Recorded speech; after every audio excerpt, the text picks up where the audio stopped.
I still remember the exact second it happened. One of those split-screen moments where your life feels divided into before and after. Before, I was standing in a penthouse bar in Paris, the city lights glittering like spilled jewels on black velvet. I had just closed the biggest deal of my career. $10 million signed, sealed, celebrated. My coworkers were clinking champagne glasses, telling me I was unstoppable, that this was only the beginning. I felt it too, like all the years of grinding had finally paid off. And then my phone buzzed. You know that sound? That tiny everyday vibration. Normally, you wouldn't even notice it in a noisy room, but that night, in that moment, it cut through everything. I looked down, one text, from my mom. We sold the Tesla. Lily needed the money to start her boutique. I blinked. My brain refused to process it. Wait, what? Sold the Tesla? My Tesla? The car I saved for 7 years? The one I dreamed about since I was 25, grinding overtime at the office, eating ramen to pay off loans, watching videos of other people driving the exact same model while telling myself, someday that'll be me. Gone. Just like that, I laughed at first, out loud. My colleagues turned to me, confused, thinking I was celebrating. But it wasn't laughter, it was shock cracking into denial. Because how do you react when your own parents sell your car, your dream, for your younger sister's little business idea? Let me ask you, what would you do if that happened to you? Would you believe it? Or would you tell yourself there must be some mistake? I scrolled back up, read the text again, same words. Cold, final, no apology, just a statement, like it was the most natural thing in the world. We sold the Tesla. And suddenly, Paris didn't shine anymore. The music around me blurred into static. My heart pounded in my ears. I walked out onto the balcony, the glass doors shutting behind me, muting the party. I needed air. I typed back. What do you mean you sold it? That car was mine. No reply, I called. No answer. And right there, overlooking the Seine, champagne still fizzing in my untouched glass, I realized something. Success means nothing if the people closest to you can strip it away in a text. My mind spiraled. How could they do this? How could my mom and dad, who watched me skip vacations, who saw me crash at the office couch, just take the one thing I worked for? For Lily? For her boutique? Let me paint Lily for you, the golden child, the one who never heard no. She was always handed the bigger slice of cake, the extra allowance, the benefit of every doubt. And me? I was the responsible one, the workhorse, the you'll figure it out, Julia. But this, selling my car behind my back, that wasn't favoritism, that was betrayal. And you know what hurt most? It wasn't even about the money, it was the disrespect. The message behind the message. That my years of sacrifice were worth less than my sister's next whim. I paced the balcony, phone still clutched in my hand, screen glowing. I thought about the nights I'd stayed late coding, the bonuses I put straight into savings, the dream pinned on my wall like a vision board. I thought about the first time I slid behind the wheel of that Tesla, how the leather smelled, how the engine purred, how I told myself, this is proof I made it, and now, poof, gone. I felt my throat tighten, anger rising, fast and sharp. Have you ever had that moment? When the rug is pulled so hard from under you that you feel like a stranger in your own life? I pressed call again. This time my dad picked up, his voice calm, casual, as if nothing earth-shattering had just happened. Julia, don't overreact. Lily needs a chance. Family helps family. My chest burned. Overreact? How do you overreact to theft? I wanted to scream. Instead, my voice came out flat, cold. That was my car, my name, my money. You had no right. Silence. Then he sighed. You'll understand someday. We had to do what's best for the family. Best for the family. The words echoed like a curse. Because what about me? Wasn't I family too? Or was I just the ATM they could dip into whenever the golden child wanted a shiny new project? I ended the call, hands shaking. I stared out at Paris, but I didn't see beauty anymore, just distance. Just betrayal spanning thousands of miles. And maybe you're thinking, it's just a car. But no, you don't get it. It wasn't just a car, it was a symbol of everything I'd clawed my way toward. And now it was stripped from me without permission, without respect. That night I didn't sleep. My colleagues kept celebrating. But me? I sat in my hotel room, lights off, replaying the text in my head. My mind kept circling the same question over and over, pounding like a drum beat. If your own parents betray you, who can you trust? And maybe that's why I'm telling you this story now. Because you've been there too, haven't you? Maybe not a Tesla, maybe not a boutique, but that moment when the people you count on most remind you that their loyalty isn't guaranteed. You're left with nothing but the sting of betrayal and the choice of what to do next. I booked the first flight back. Paris could wait. The deal could wait. None of it mattered anymore, not when the one place that was supposed to be safe, the place called home, felt like enemy territory.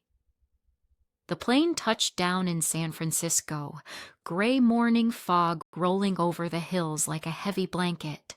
I grabbed my bag, heart pounding, rehearsing 1,000 questions, none of them with answers that would make sense.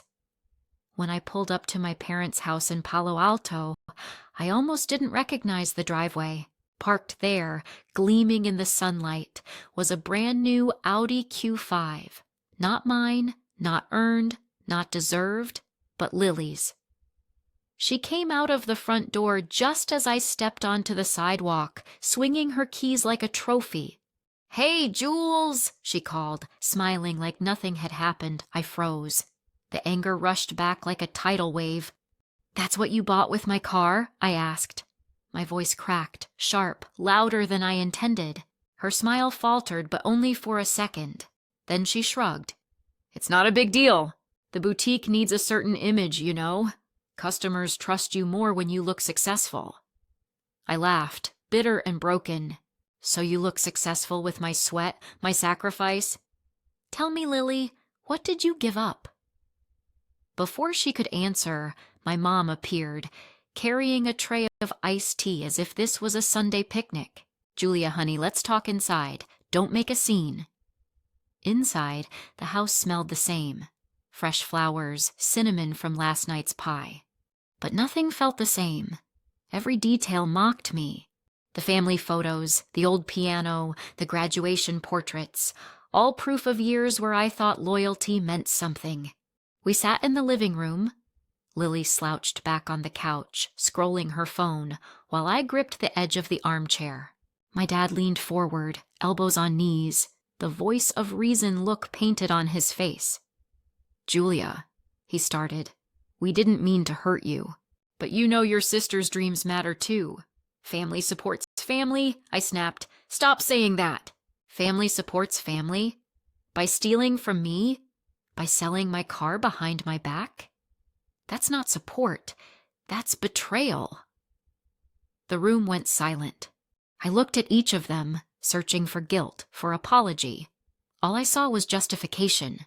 And here's the part where I have to ask you, what would you do if your own parents sided against you? Not once, not twice, but always, every time. Would you stay silent? Would you swallow it again? Because I couldn't. Not this time. I pulled out my phone, opened my email, and showed them the screenshots of the car title under my name. This isn't just about respect, it's about the law. That car wasn't yours to sell.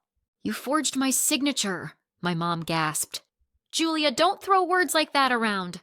"It's family business." "Family business?" I almost shouted. "Forgery is a crime." "And you expect me to just let it go?"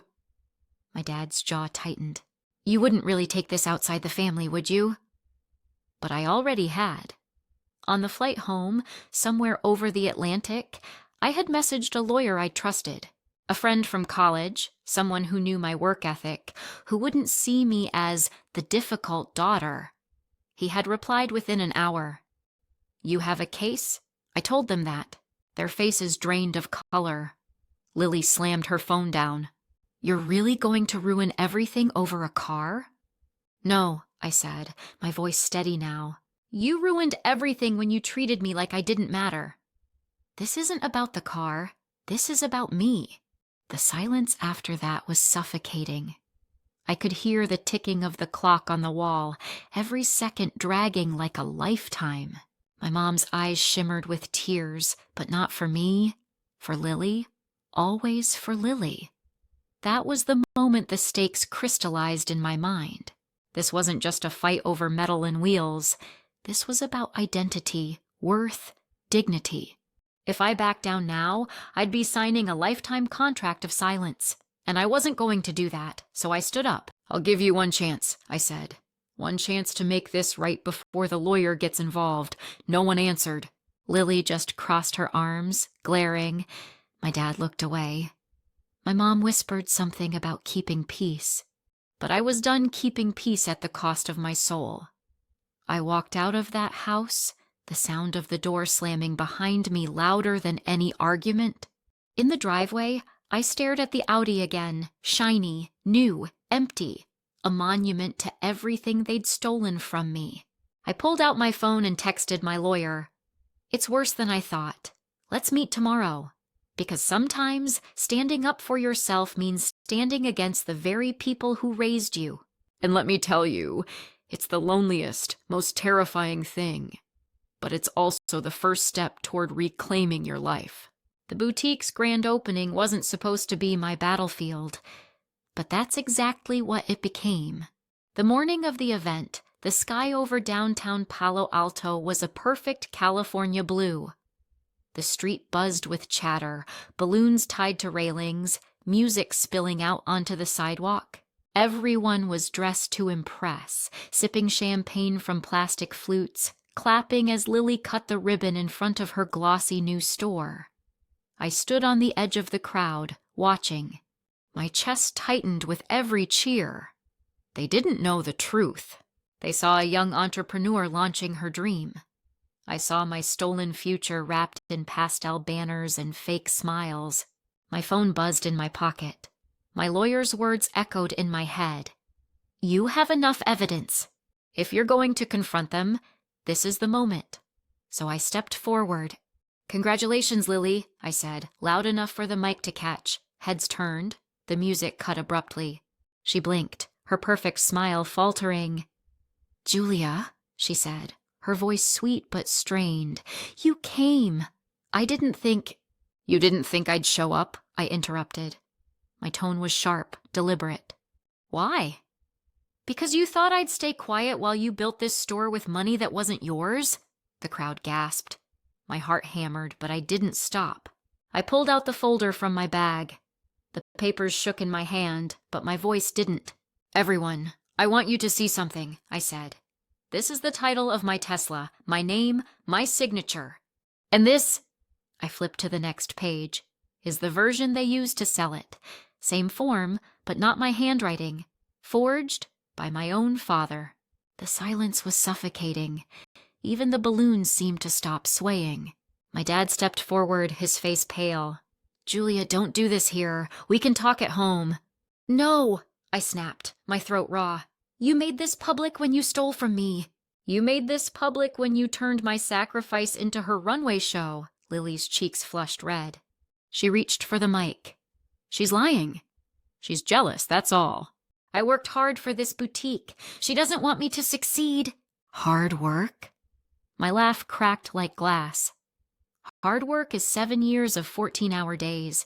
Hard work is skipping dinners, saving every penny, watching other people live while you tell yourself, someday. You don't even know what sacrifice means." I pulled out my phone, tapped the screen, and the projector behind the boutique lit up. I had asked my lawyer to prepare this. Text messages, screenshots, Lily's own words. On the wall, the crowd read, "If Julia finds out, just say Dad signed. She'll never fight back." The crowd erupted. Gasps, whispers, someone muttered, "Unbelievable." My mom covered her mouth, tears in her eyes. My dad closed his eyes, shoulders slumping. I turned to him. "Tell them." "Tell everyone who signed that paper," he hesitated. The world seemed to freeze. Then his voice cracked. "It was me. I signed her name." The ground shifted under us. My body shook, but not with fear. With vindication, the truth was out. The crowd exploded in noise, some in outrage, some just stunned. A neighbor whispered, "That's illegal." Another said, "I can't believe they do that to their own daughter." Lily screamed, "You promised this wouldn't come out." I looked straight at her. Promises don't protect lies. For a moment, everything went quiet. The kind of silence that presses against your ears. The balloons tugged gently on their strings. The champagne fizzed in abandoned glasses, the whole street holding its breath. And then it erupted. Voices overlapping, people pulling out their phones, recording. A snap, like a string breaking. My family's perfect image shattered in front of everyone. You know that moment in a movie when the villain's mask slips and the whole theater gasps? That's what it felt like. Except it wasn't a movie. It was my life. My pain, my betrayal, my fight for dignity, projected on a boutique wall for the world to see. I stepped back, chest heaving. My voice was low, but it carried. You can steal a car. You can forge a signature, but you can't erase the truth. And today everyone sees it. The murmurs rose to a roar. Lily's boutique, her dream, collapsed not with a bang, but with whispers, gasps, and the sound of trust evaporating. I left them standing there, my sister furious, my father broken, my mother sobbing, while the crowd turned their judgmental eyes on them. And as I walked away, one thought echoed louder than the noise behind me. Finally, they know what it feels like to be exposed. Would you have done the same?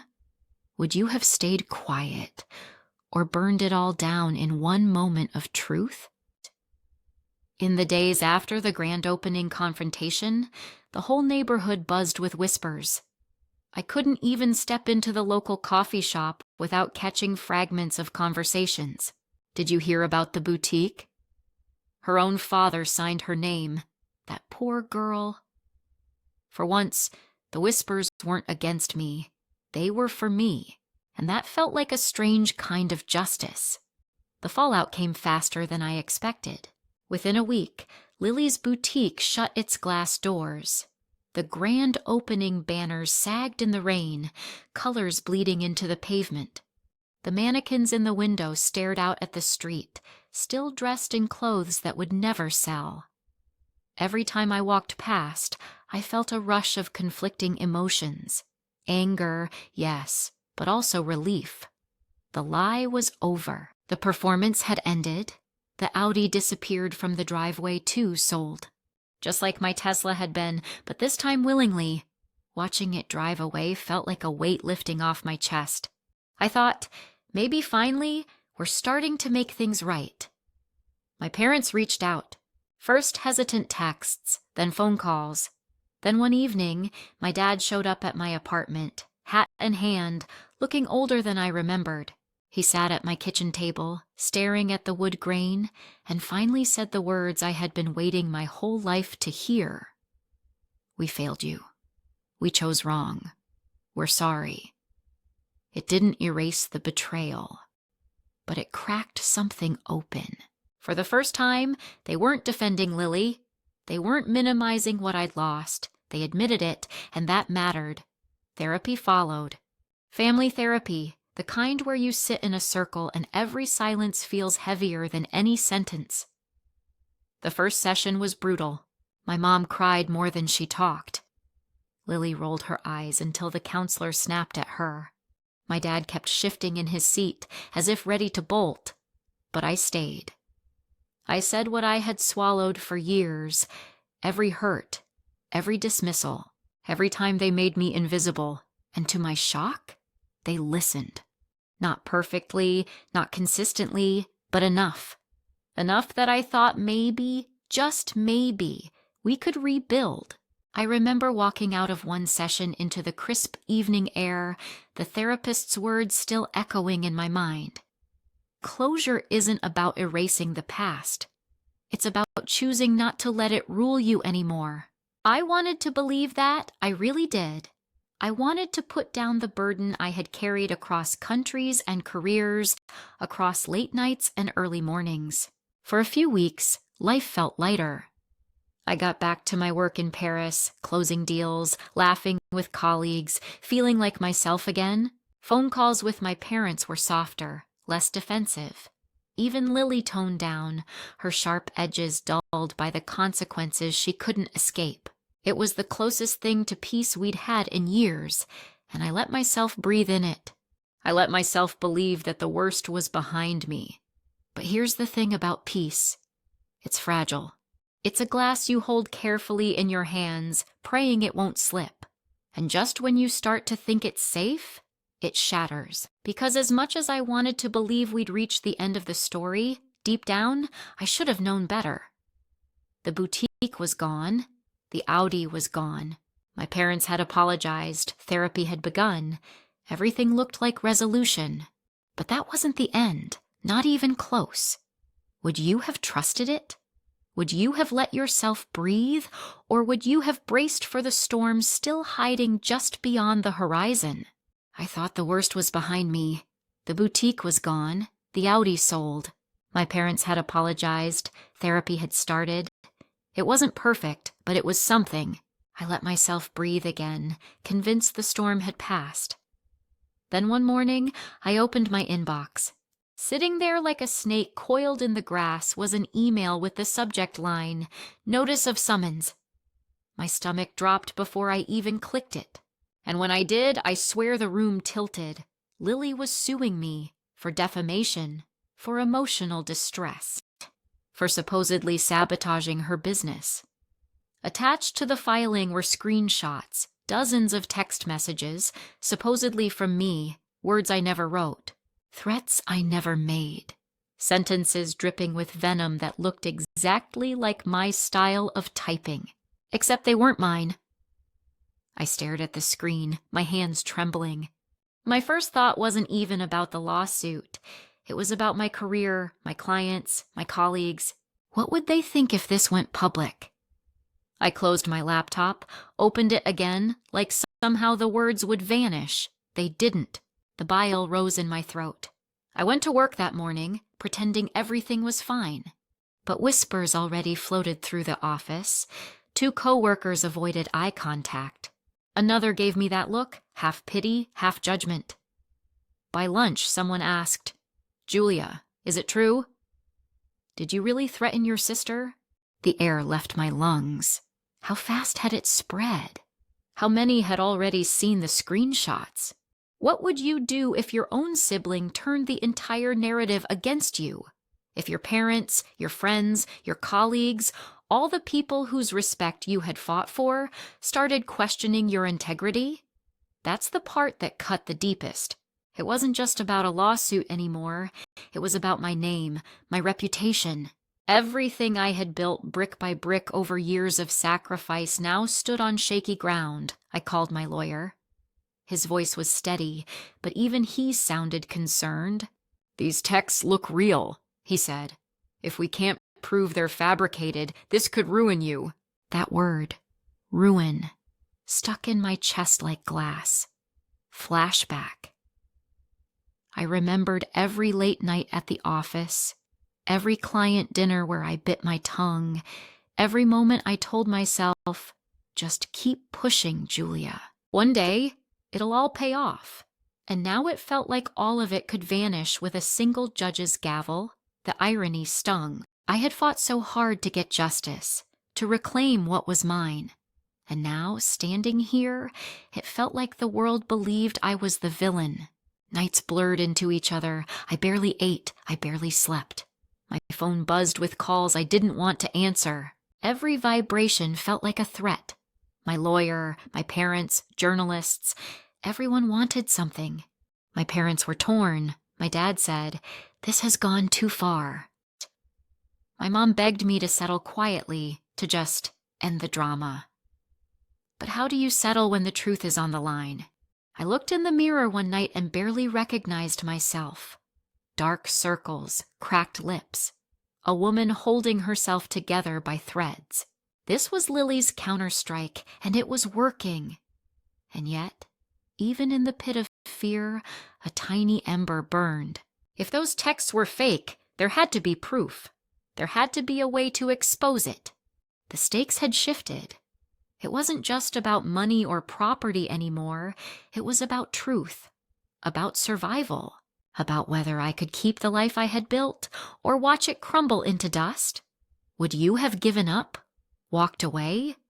Or would you have fought, even knowing the cost? Courtrooms are colder than you think. Not just the temperature, but the silence. The way every cough, every shuffle of paper echoes like thunder. I sat there, palms sweating against the polished wood of the defense table, staring straight ahead while my sister smirked across the aisle. Lily looked calm, confident even, like she already knew she'd won. But I had one card left, and I prayed it was enough. My lawyer stood, adjusted his tie, and nodded toward the man we'd flown in just 2 nights before, an IT forensic expert. He wasn't flashy. No polished hair or fancy suit. Just a laptop and a stack of files that looked almost too ordinary. He began his testimony slow. These text messages, they were manipulated. The room stirred. Lily's lawyer objected, but the judge raised a hand. Proceed. He projected the first screenshot onto the courtroom screen. My heart clenched seeing those words again. Threats, slurs, ugly venom stamped with my name. Then he zoomed in, frame by frame, pixel by pixel. "Notice the inconsistencies here," he said, tapping the screen. "The metadata doesn't align. The font size shifts. And here, timestamps overlap in ways that are impossible on iMessage." Quote. The jury leaned forward. Even the judge squinted. I stole a glance at Lily. For the first time, her smile flickered. The expert clicked again. Replay mode. This time he showed how the messages were assembled. Line by line, cut, paste, resave. A Frankenstein of half-truths and deliberate lies. I felt my throat tighten. Not from fear, but from the sheer weight of relief. Proof, finally, proof. But then came the twist I never expected. These fabrications didn't originate from Ms. Lily's device, he continued. They were traced back to a third party. Someone with intimate access to both sisters. The room froze. The name appeared on the screen. It was David, my ex-boyfriend. My pulse pounded in my ears. I hadn't spoken to him in years. We'd ended badly, sure, but I never imagined he'd still linger like a shadow behind my life. The expert explained it clearly. David had copied old conversations, stitched phrases together, manipulated images to make them look authentic. He even created fake backups to strengthen the illusion, and then he funneled them to Lily, handing her the weapon she'd aimed straight at my chest. The sound in the courtroom was deafening. Gasps, murmurs, even a sharp laugh from someone in the gallery. My parents sat frozen. My mother's hands covered her mouth. My father's eyes darted between Lily and me, as if he finally realized just how deep this betrayal ran. Lily shouted, "I didn't know! I swear I didn't know!" Her lawyer pulled at her sleeve, but the damage was done. And me? I sat there, tears pricking my eyes, but this time they weren't from despair. They were from vindication. The judge banged his gavel, order, calm, but nothing could mute the crack in the air. The truth had exploded. Would you have felt rage in that moment? Or just the sweet, heavy weight of justice settling over your shoulders? I thought of every sleepless night, every whisper at work, every time I stared into the mirror, wondering if my reputation would ever recover. And now, right here, the lies lay in ruins. The trial wasn't over yet, but in that instant, the tide had turned, and I knew, deep down, the truth always claws its way to the surface. What would you do if the person you once loved turned out to be the one pulling the strings all along? When the gavel came down that last time, I swear it felt like thunder rolling through my bones. The judge's words cut clear. The case was dismissed. My name was cleared. Lily's lawsuit crumbled. And David, though he wasn't in the room, was exposed for the puppet master he'd been all along. But victory didn't taste sweet in the way I'd imagined. It wasn't confetti and champagne. It was quieter, heavy, like exhaling after holding your breath for months, realizing your lungs still ache, even as the air finally fills them. I walked out of that courtroom with my lawyer by my side, cameras flashing, microphones shoved toward me. Julia, how do you feel? Do you forgive your sister? What happens to your family now? And the truth? I didn't know how to answer. At home, my parents sat across from me at the dining table. The same table where we'd once laughed over Thanksgiving dinners, where Lily and I used to kick each other under the wood frame just to start silly arguments. My mom's eyes were red from crying. My dad's hands trembled as he reached for mine. We're sorry, he whispered. We thought we were helping. That word almost broke me again, because wasn't that what started it all? Selling my Tesla to help. Covering Lily's lies to help. Pretending everything was okay to help. I pulled my hands back, not in anger, but in clarity. Helping doesn't mean erasing someone else's boundaries. Helping doesn't mean sacrificing one child for another. I need you to understand that, they nodded. For the first time, I think they really heard me. Lily didn't show up. Not that night. Not for weeks. My parents started therapy sessions. They asked me to join, and I did, carefully, cautiously, because family isn't something you replace, but it also isn't something you let walk all over you. One night, after a long session, I sat in my old bedroom, staring at the posters still taped to the walls from my teenage years. I realized something simple but life-changing. I could love my family and still draw a line. I could forgive, but I didn't have to forget. And that became my choice. To rebuild, but with boundaries. To open the door, but only if respect walked through with them. Now, let me ask you, what would you do?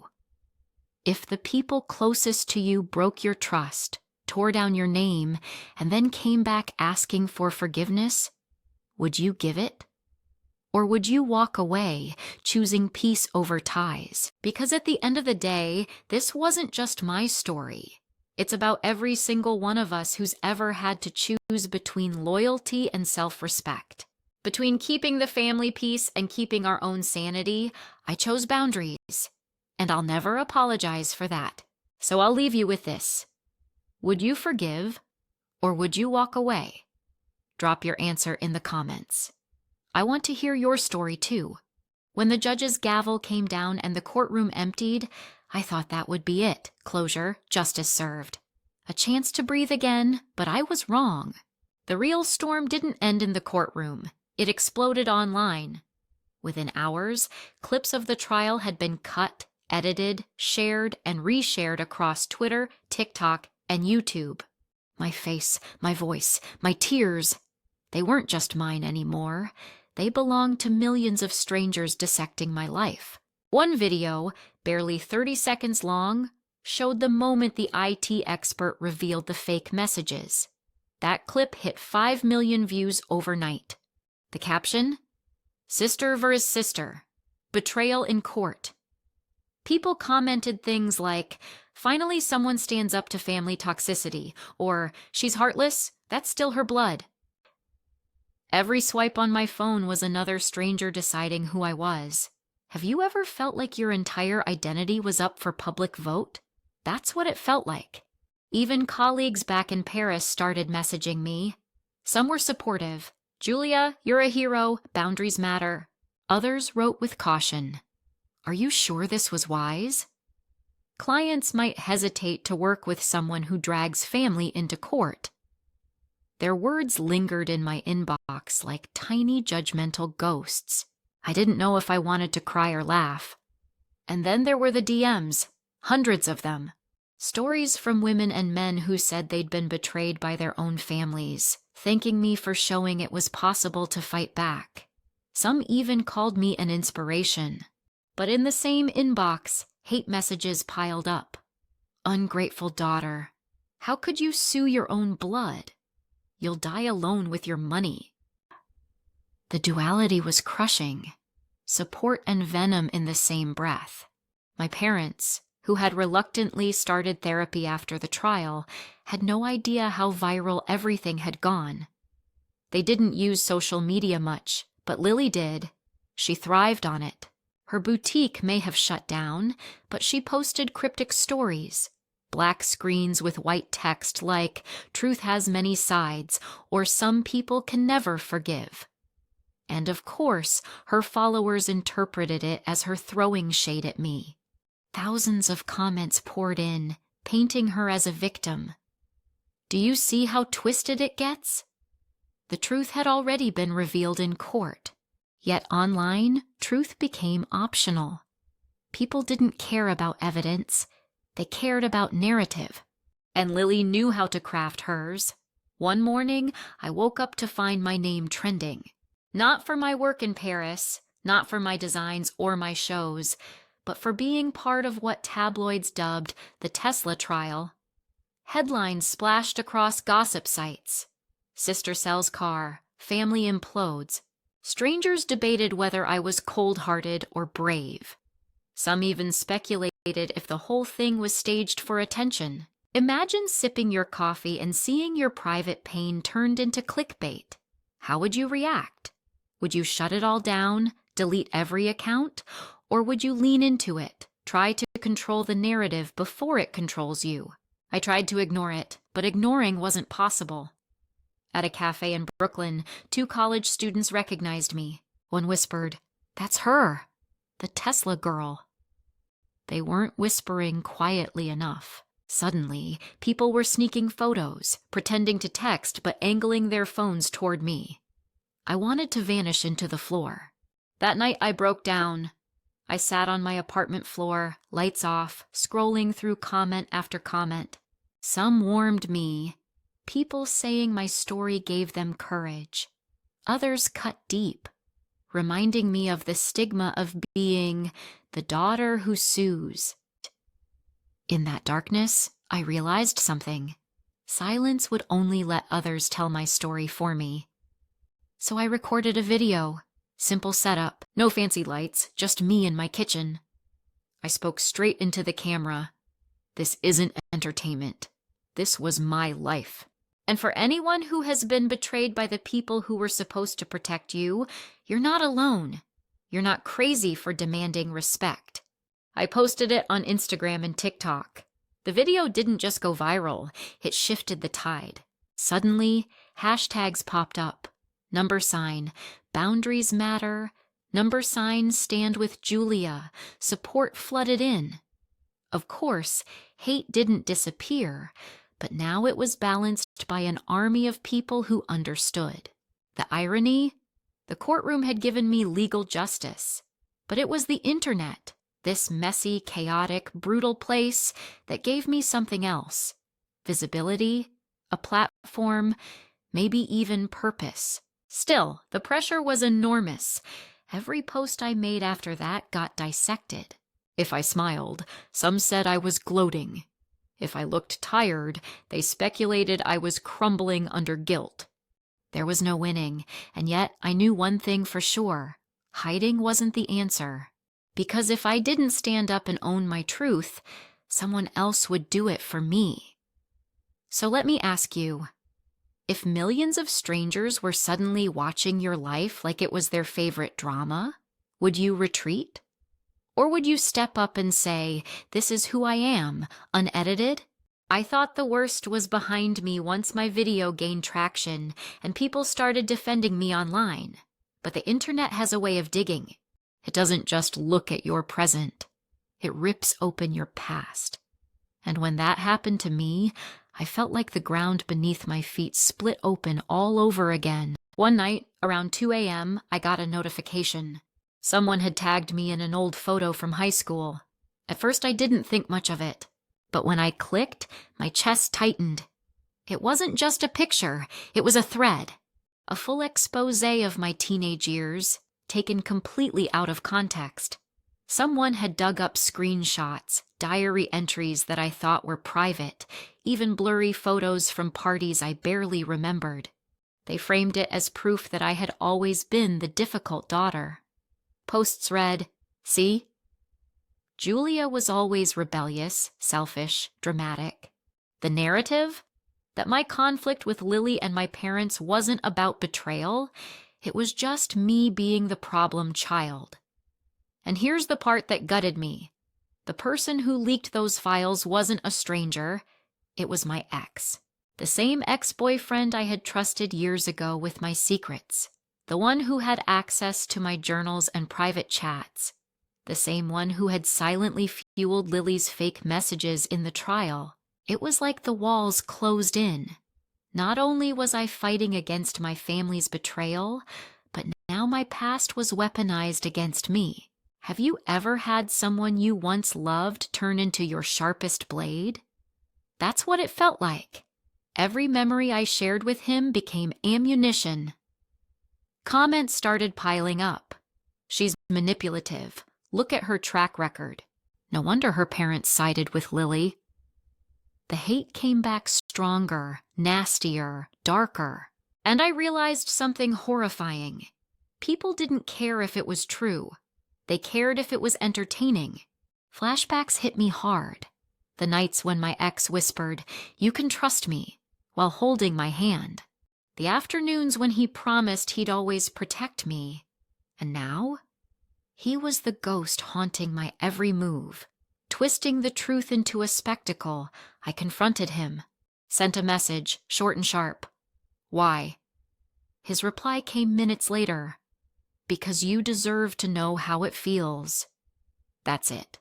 No apology, no explanation. Just cruelty dressed as closure. Do you know what that does to a person? To realize that love doesn't just fade, it can rot, mutate, and come back as vengeance? I started therapy sessions twice a week. My therapist told me something that stuck. "Julia, people can weaponize your past only if you still see it as shame." That line hit me like thunder. I had spent years burying my younger self, her mistakes, her experiments, her messy emotions. But maybe that was the problem. So I began the painful process of reclaiming her. I reread those diaries he leaked. Some entries were embarrassing, some made me cringe, but some made me proud, reminders of how far I had come. I started sharing snippets publicly, on my own terms. A post titled, "Letters to My Younger Self." I admitted my flaws, my regrets, my growth. And something unexpected happened. People related. The same audience that once jeered at me began saying, "This is real, this is human. Thank you for showing the messy parts too." My vulnerability turned the weapon against itself. But don't get me wrong, the pain didn't vanish. Every ping of my phone still carried the possibility of another ghost resurfacing. Every time I closed my eyes, I half expected another betrayal, another secret dragged into daylight. The scars of my past weren't healed yet. They were raw, pulsing, teaching me that survival wasn't about erasing history. It was about owning it. And I'll ask you this. If someone dragged your worst mistakes into the spotlight, would you crumble under the weight of shame? Or would you reclaim those pieces, stitch them back into your story, and dare the world to keep watching? Because that's what I had to do, not for revenge, not even for closure, but to remind myself that my past didn't define me. It only revealed how far I had already walked through the fire. I never thought I'd get here. After everything, the betrayal, the lawsuits, the fake evidence, the ghosts from my past, I expected to stay in the shadows forever.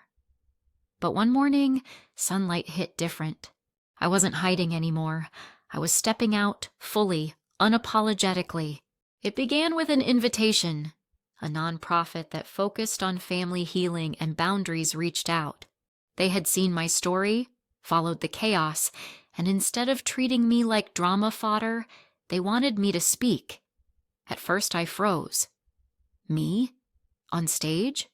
Talking about the ugliest wounds of my life in front of strangers? But something inside whispered, Julia, this isn't about reliving the pain. It's about reshaping it. The day of the event, I stood behind the curtain, palms sweating, heart pounding so loud I swore people could hear it.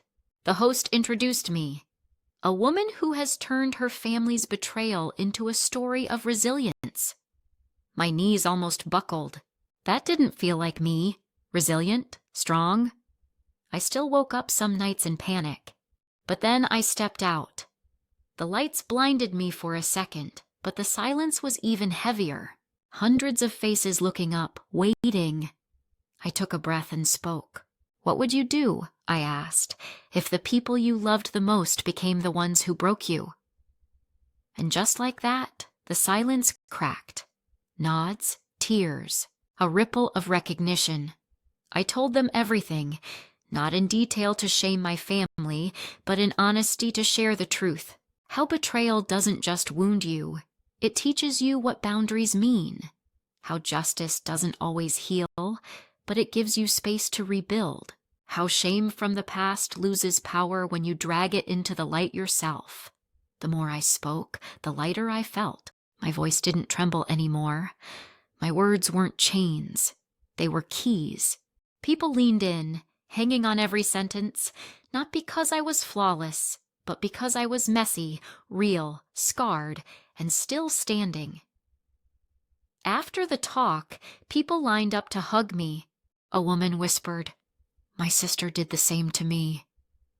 I thought I was alone. A teenage boy said, "Your story makes me believe I can survive my parents' divorce." It hit me then. My pain had turned into someone else's roadmap. That night, I walked home under the city lights and didn't feel small. For the first time, I didn't feel like a victim. I didn't feel like the girl who had her Tesla stolen, who was painted as selfish, who got dragged through court. I felt like a woman who survived hell and turned it into fuel. And you, yes, you watching this, remember something. The shadows will try to claim you. People will twist your past, betray your trust, drag your name through the mud. But you have a choice. Stay hidden or step into the light. I chose the light, and it didn't just set me free. It turned my story into something bigger than me. So let me ask you one last time. If your worst day became public, would you let it define you? Or would you turn it into your stage? Comment below. I want to hear your truth.